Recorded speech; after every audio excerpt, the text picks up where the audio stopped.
Hearing resumed. Dito na po yung report ng ating secretariat. Linawin ko lang po, 85 members ang present, 44 po pala yung majority na kailangan. So, ang nag-yes, 70. Ang nag-no, 11. Dalawang yung nag-inhibit, isang nag-abstain. Ayun, yun ang total. So, 70 ang yes, 11 ang no. Dalawa nag-inhibit, isang nag-abstain.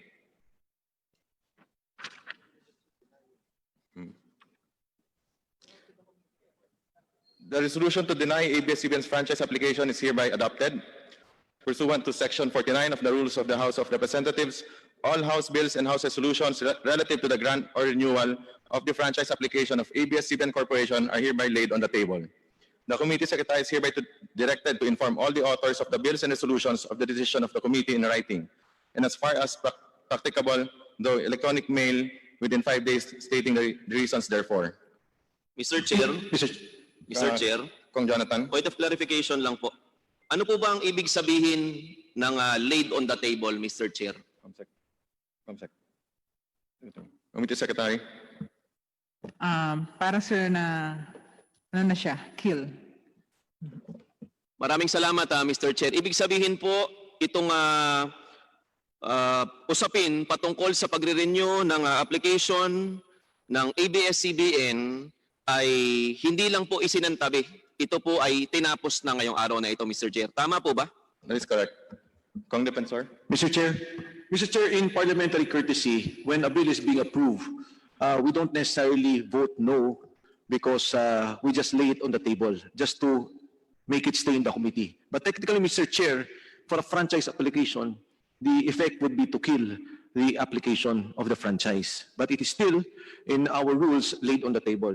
And Mr. Chair, as this is a historic moment for the House of Representatives and of course for the Filipino nation, I move that all members, Mr. Chair, who voted for the adoption of the committee resolution be made as co-authors. I so move, Mr. Chair.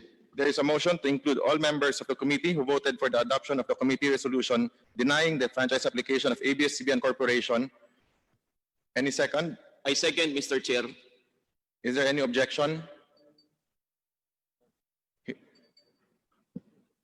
Who voted, not present. I'm sorry. I withdraw my objection. Without any objections, motion is approved.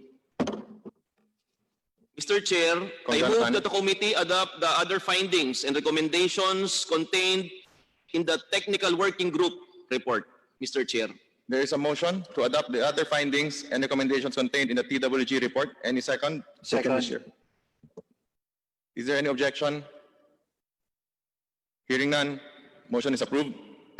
Mr. Chair, Kong Defensor. for purposes of transparency, I move that we authorize the chairman of the Committee on Legislative Franchises to release the TWG report and the adopted committee resolution to the public and other committees of the House. I so move, Mr. Chair. There is a motion. Any second? I second, Mr. Chair. Any objections? Hearing none, motion is approved. Mr. Chair, mukha pong tapos na ang usapin ngayong araw na ito.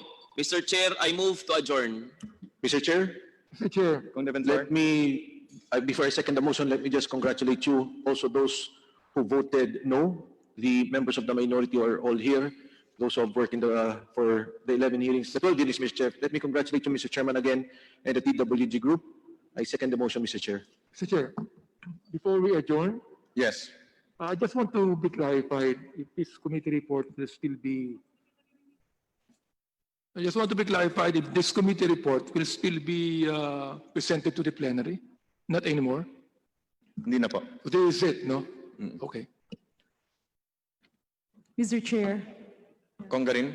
Mr. Chair, we are in receipt of some text from fellow members from the minority who would like to insert explanation of their vote. Yes, Just a pwede po moment. isubmit na lang po sa committee. Thank you. Thank you, Mr. Chair. As there are no other matters to discuss and there is a motion to adjourn, duly seconded, hearing is adjourned.